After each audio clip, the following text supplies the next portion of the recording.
So I've had a ton of you asking whether you should go for the new i5-8400 or the Ryzen 1600. Well, I figured it was time to answer that question. Stay tuned.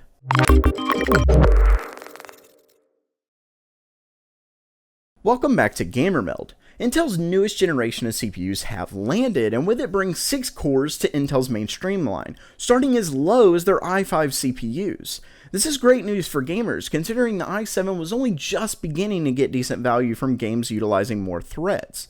Well, with the added cores Coffee Lake brings to the table, the i5 seems to be more valuable again, and will probably become the go-to chip for the foreseeable future. Of course, this begs the question, which should you buy? Ryzen's mid-tier 1600 6-core 12-thread CPU, or Intel's newest yet similarly priced i5-8400 6-core 6-thread CPU? Now, when it comes to answering a question like this, there are tons of things to factor in. What's the future of game utilization? Is it just gaming, or do you create content as well? Are you hoping to upgrade next generation without buying a new motherboard? I'm going to try and answer what you should do in these scenarios. Now, as a quick disclaimer, I'll be going over benchmarks from different sites because I don't own these CPUs, but I'll just be using a few to illustrate my point. If you want to see the full reviews, I'll have those linked in the description. One thing to keep in mind is the difference in overclocking capability. All of AMD's Ryzen CPUs come with an unlocked multiplier, which means you can manually overclock all of the Ryzen CPUs. For Intel, only the K variants have such luxury, which unfortunately leaves our 8400 to rely on its boost clock only. The issue is that most of these benchmarks don't compare with Ryzen actually being overclocked. So what I'm going to do is kind of point out the comparison against the 1600X, which should effectively be where a decently overclocked 1600 would be. I'll also point at the 1600 as well, but that's primarily what I'll be focusing on. Of course, this method isn't perfect, but I would argue it's a great way to compare the two chips. So let's start off with one of the most well-known synthetic benchmarks to look at multi-threaded capabilities, Cinebench. As you can see, the Ryzen 1600X and even a stock 1600 clearly wins over the i5-8400 with its 12 threads compared to the i5-6. With that said, the single-threaded score is slightly higher on the 8400. This performance tends to hold true for most of the applications that utilize all those threads. The 1600 simply leads, with the 8400 catching up and winning in a few select applications.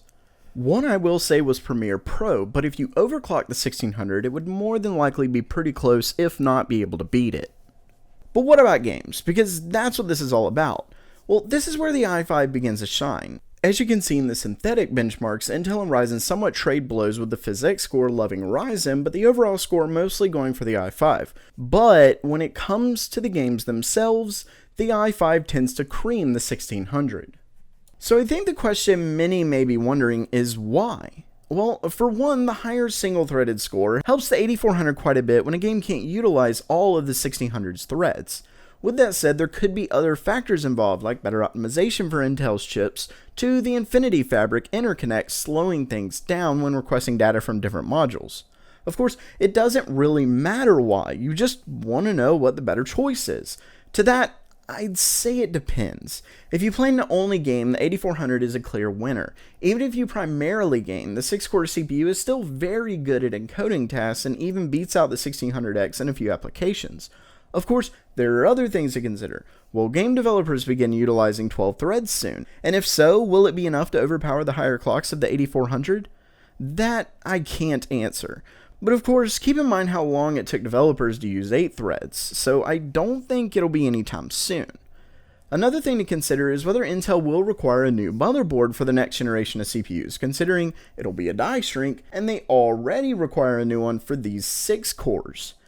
That could suck for those wanting to upgrade later if it becomes a reality, especially since AMD has already promised these AM4 boards are going to be relevant until 2020.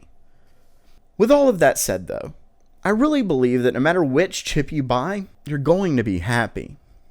So while that does it for today, what do you think about these chips, and why would you prefer one to the other?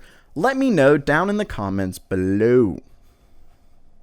That does it for now. If you liked the video, don't forget to subscribe by clicking on the round icon in the middle. You can check out the most recent video and suggest a video to the left. Thanks so much for coming, and as always, have a great day.